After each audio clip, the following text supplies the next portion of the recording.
During the inspection, if there is an emergency or equipment damage, it can use the one-button alarm function to report quickly.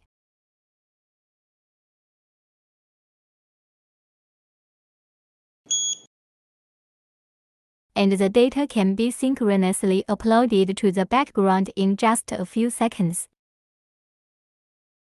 After receiving, the administrator can ask the situation in time.